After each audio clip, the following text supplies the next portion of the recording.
사무엘하 6장 1절에서 11절까지 1절에서 11절까지의 말씀입니다. 다윗이 이스라엘에서 뽑은 무리 3만 명을 다시 모으고 다윗이 일어나 자기와 함께 있는 모든 사람과 더불어 바알레 유다로 가서 거기서 하나님의 궤를 메어 오려 하니 그 궤는 그룹들 사이에 좌정하신 만군의 여호와의 이름으로 불리는 것이라. 그들이 하나님의 궤를 새 수레에 싣고 산에 있는 아비나답의 집에서 나오는데 아비나답의 아들 웃사와 아효가 그 새 수레를 보니라. 그들이 산에 있는 아비나답의 집에서 하나님의 궤를 싣고 나올 때에 아효는 궤 앞에서 가고 다윗과 이스라엘 온 족속은 잣나무로 만든 여러 가지 악기와 수금과 비파와 소고와 양금과 재금으로 하나님 앞에서 연주하더라. 그들이 나곤의 타작마당에 이르러서는 소들이 뛰므로 웃사가 손을 들어 하나님의 궤를 붙들었더니 여호와 하나님이 웃사가 잘못함으로 말미암아 진노하사 그를 그곳에서 치시니 그가 거기 하나님의 궤 곁에서 죽으니라. 여호와께서 웃사를 치심으로 다윗이 분하여 그곳을 베레스 웃사라 부르니 그 이름이 오늘까지 이르니라. 다윗이 그날에 여호와를 두려워하여 이르되 여호와의 궤가 어찌 내게로 오리요 하고 다윗이 여호와의 궤를 옮겨 다윗성 자기에게로 메어 가기를 즐겨하지 아니하고 가드 사람 오벳에돔의 집으로 메어 간지라. 함께 보겠습니다. 여호와의 궤가 가드 사람 오벳에돔의 집에서 석 달을 있었는데 여호와께서 오벳에돔과 그의 온 집에 복을 주시니라. 아멘. 우리가 여러분 사무엘 하의 말씀을 계속해서 쭉 보고 오면서 오랫동안 잊고 있었던 게 하나 있습니다. 그것은요, 하나님의 법궤에 대한 이야기. 이 이야기를요 한 지가 굉장히 오래됐습니다. 출애굽기와 레위기를 우리가 보면서 이 하나님의 궤, 증거궤가 굉장히 중요하다는 이야기를 거듭해서 굉장히 많은 부분 말씀을 통해서 우리가 들었는데 그에 대한 이야기를 우리가 거의 사무엘 상하를 들으면서 이야기한 적이 거의 없었던 것 같아요. 그리고 도대체 이 법궤는 어디에 있었는가 말씀을 이렇게 오늘 읽어보다 보니까 오늘 말씀에 제사장 아비나답의 집에 있었다. 말씀은 그렇게 이야기를 합니다. 여러분, 이스라엘에게 있어서 이 법궤라고 하는 것은 어떠한 의미가 우리가 있었어요? 이 법궤는요, 하나님이 우리와 함께 계신다라고 하는 상징이었습니다. 그리고 너희와 내가 동행하고 있다라고 하는 것을 보여주시고 알려주시는 것의 그 증거물이 이 법궤였다는 거죠. 근데 지금 이스라엘 사람들은요, 이 법궤를 지금 거의 무관심하고 있는, 그리고 그렇게 된 이유가 여러분 있었거든요. 어떻게 이렇게 된 거냐? 사무엘 상에 또 5장의 말씀을 보면 여러분 굉장히 우리가 사무엘 상을 본 지가 좀 시간이 됐는데 그 5장의 말씀을 보면 어떠한 일이 있었느냐? 이스라엘과 블레셋이 전쟁을 하는, 싸움을 하는 일이 있었습니다. 그리고 먼저는요, 이스라엘 백성들이 1차 전쟁에서 패하는 일이 있었어요. 그리고 이 이스라엘이 이 전쟁에서 패한 다음에 장로들이 모였습니다. 왜 우리가 블레셋에서 지게 되었는가? 라고 고민을 하다가 결론을 냈는데 어떤 결론이었느냐? 우리가 전쟁을 나갈 때마다 법궤를 가지고 나갔어야 되는데 법궤를 안 가지고 나갔구나 라고 이렇게 생각을 하게 된 거예요. 그리고 그 법궤를 가지고 나갔습니다. 마치 어떻게 사용한 거예요? 부적같이 그렇게 사용을 한 거죠. 그러니까 자신들이 패하면 자신들을 돌아보고 우리에게 잘못이 있었구나 라고 회개를 하고 또 하나님 앞에 은혜를 구해야 되는데 그냥 법궤만 가지고 나가면 전쟁에서 승리할 수 있을 거라고 하는 생각, 잘못된 생각을 그들이 가지고 있었던 거죠. 우리가 여러분 신앙생활 하는 데 있어서 중요한 것이 있잖아요. 하나님과의 관계입니다. 또 우리의 잘못이 있다라고 하면 하나님 앞에 회개를 하고 돌아와서 돌이켜야 돼. 또 이스라엘 특별히 전쟁에서 자기네들이 패했다라고 하는 것은 무언가 하나님과의 관계가 틀어져 있다라고 하는 사실을 알고 하나님과의 관계 회복에 대해서 그들이 힘써야 됐었는데 지금 무엇이에요? 법계만 가지고 나가면 마치 전쟁에서 다 승리할 거라고 하는 잘못된 생각을 그들이 가지고 있었기 때문에 하나님께서 그 전쟁에서 또다시 패하게 하는 일을 하게 하신 겁니다. 그 법궤를 빼앗겼어요. 그 법궤가 그 블레셋 사람들의 손에 이끌려서 어디로 가게 되느냐? 그들의 신이었던 다곤 신정의 전리품으로 가게 됩니다. 그리고 이 전리품으로 가 있었는데 어마어마한 일이 일어나잖아요. 자신의 신이었던 다곤 신이 그 법궤 앞에 쓰러져 있는 그 일을 블레셋 사람들이 목격을 합니다. 또다시 세워놨어요. 잘. 근데 그 다음날 가보니까 이번에는 어떻게 되냐, 다곤 신이 목과 손목이 잘린 채 또다시 엎드려져 있는 그런 일들을 보게 됩니다. 또 그 법궤가 있었던 블레셋 지역에 이 종기, 독한 이 악종이 막 이렇게 나타나는 그런 일들이 나타나게 되고, 또 이것들을 또 블레셋이 도저히 이 지역에 못 있겠다 해서 가드라고 하는 지역으로 옮겨갔습니다. 근데 이 가드 사람들도 오지 말라는 거예요. 우리가 이 법궤를 받고 싶은 마음이 별로 없다는 거예요. 이미 소문을 들었거든요. 우리에게 오면 또 우리에게 어떠한 일이 일어날까 무섭으니까 오지 말라 라고 막 그렇게 되어 있는 그런 상황. 그래서 이 블레셋 사람들이 법궤를 돌려보내기로 했습니다. 그래서 이스라엘의 기란 여일이라고 하는 곳에 방치되고 있었던 그런 일이 있은 이후에 이 법궤가 그대로 방치되고 있었던 그런 지금 상황 가운데에 있었는데, 거기다가 사람들은요 법궤에 크게 관심도 두지 않았습니다. 근데 오늘 말씀해 보니까 다윗은 그 법궤를 잊지 않고 있었다는 거. 그리고 반드시 가지고 와야 된다라고 하는 생각을 가지고 있었다는 거죠. 하나님의 상징이었던 그 법궤를 그대로 놓아서는 안 된다라고 하는 마음을 다윗이 가지고 있었습니다. 여러분, 이 법궤를요, 다윗이 단순히 복을 받기 위해서 가져온 것만이 아니라는 거예요. 출애굽기 말씀을 보면 출애굽기 25장 22절에 이런 말씀이 있습니다.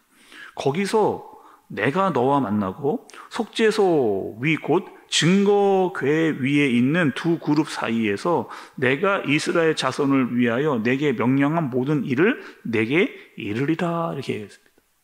출애굽기 보면 우리 성막을 이야기하면서 지성소에서 또 그 지성소 안에 법궤가 있었는데 내가 거기서 너희에게 말하겠다라고 하나님께서 분명히 말씀을 하셨거든요. 그러니까 다윗이 지금 알고 있고 기억하고 있는 것은 무엇이었느냐? 하나님의 말씀이 이 법궤가 있는 곳에서 나타난다라고 하는 사실을 알고 있었어요. 그러니까 법궤를 다시 우리에게 가져온다라고 하는 다윗에게서의 의미는 무엇이었느냐? 우리는 하나님의 다스림을 받아야 된다 라고 하는 의미를 가지고 있는 겁니다. 진짜 진정한 왕은 내가 아니라는 거예요. 그리고 하나님이 우리의 왕이시고 우리는 그의 말씀에 순종하는 자이어야 된다라고 하는 것을 상징적으로 드러내는 것이 법궤였다는 거죠. 그런데 이 문제에 대해서 이미 한번 사울은 실패했습니다. 그리고 다윗은 지금 왕이었지만 진정한 하나님을 왕으로 모시려고 하는 마음을 가지고 있었고, 또 이것을 내가 잘 되고 뭐 단지 이스라엘만 잘 돼야 되겠다라고 하는 선을 넘어서 진정한 우리의 왕은 하나님이다라고 하는 것을 다윗이 나타내기 위함입니다. 근데 어떠한 일이 있었느냐? 여러분, 이 오늘 말씀해 보면 어떤 일이 있었냐면 이 법궤를 이렇게 가지고 오는데 소에다 실어가지고 법궤를 가지고 오고 있었어요. 근데 한번 이 수레가 덜컹하면서 넘어지려고 하니까 우사가 그 법궤를 붙잡았습니다. 그리고 그 붙잡았던 우사가 하나님의 진도를 받아서 죽게 되어지는 그런 사건. 근데 저는 이 말씀을 만날 때마다 왜 이런 일이 있었을까라고 하는 생각을 좀 거듭하게 되는데, 지금 이렇잖아요, 여러분. 지금 우사가 선한 의도로 지금 법궤가 떨어질 것 같아서 법궤를 붙잡은 겁니다. 근데 아니 지금 잘못한 게 아닌데 혹여나 이 잘못해서 이 소가 이끌어던 수레에서 법궤가 떨어질까 봐 붙잡았는데, 아니 그 붙잡았던 우사를 죽이는 것은 하나님 좀 너무한 거 아닙니까? 라고 하는 생각이 드는 거죠. 오늘 말씀처럼 6절과 7절 말씀을 좀 보세요. 그들이 나곤의 타작마당에 이르러서는 소들이 뛰므로 우사가 손을 들어 하나님의 궤를 붙들었더니 여호와 하나님이 우사가 잘못함으로 말미암아 진노하사 그를 그곳에서 치시니 그가 거기 하나님의 궤 곁에서 죽으니라. 이렇게. 아니 하나님 굳이 이렇게 하실 필요가 있냐는 거죠. 이렇게까지 어떤 선한 의도를 가지고 이렇게 한 것 같은데 굳이 우사를 죽이실 필요까지 있느냐라고 하는 의미가 듭니다. 여러분 잘 한번 생각해 보시면 하나님은 어떤 분이세요? 그 법궤가 지금 들어오고 있습니다. 지금요, 하나님은 어떤 사람의 도움을 필요로 하시는 분이 여러분 아니라는 거예요. 특별히 법궤를 옮기는 과정 속에서 하나님께서 전적으로 하시는 겁니다.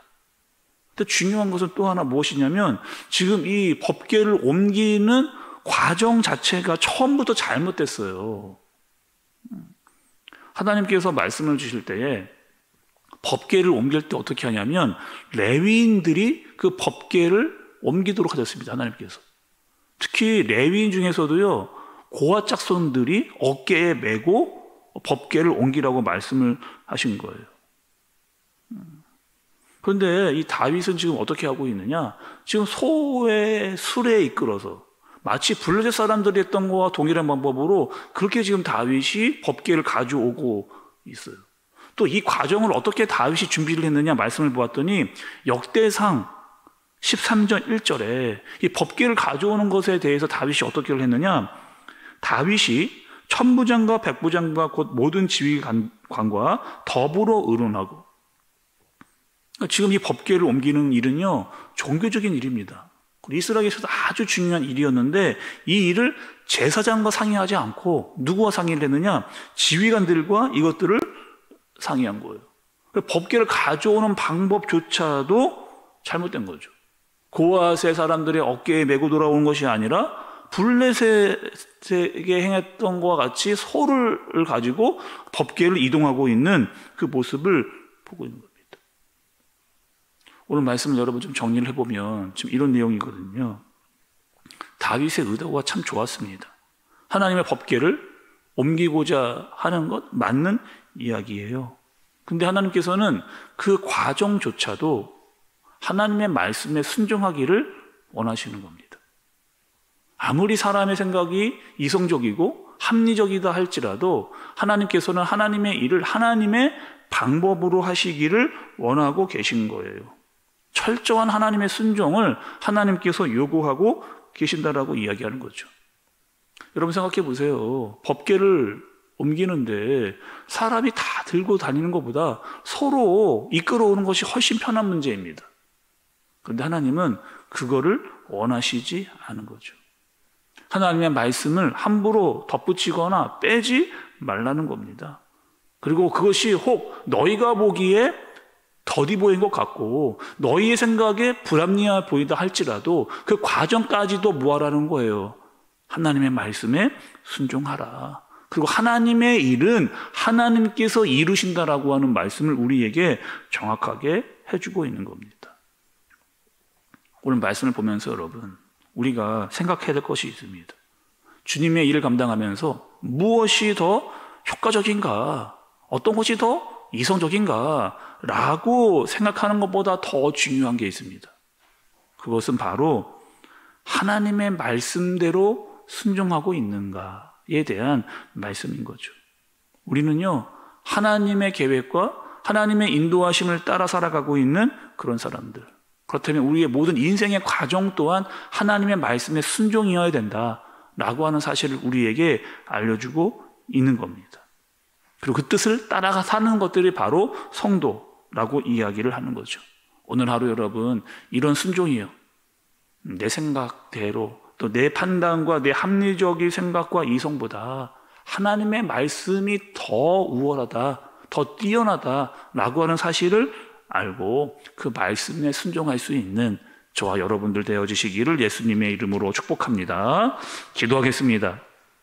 하나님 아버지, 다윗은 하나님께 잘하려고 했습니다. 그러나 자기의 생각대로 했습니다.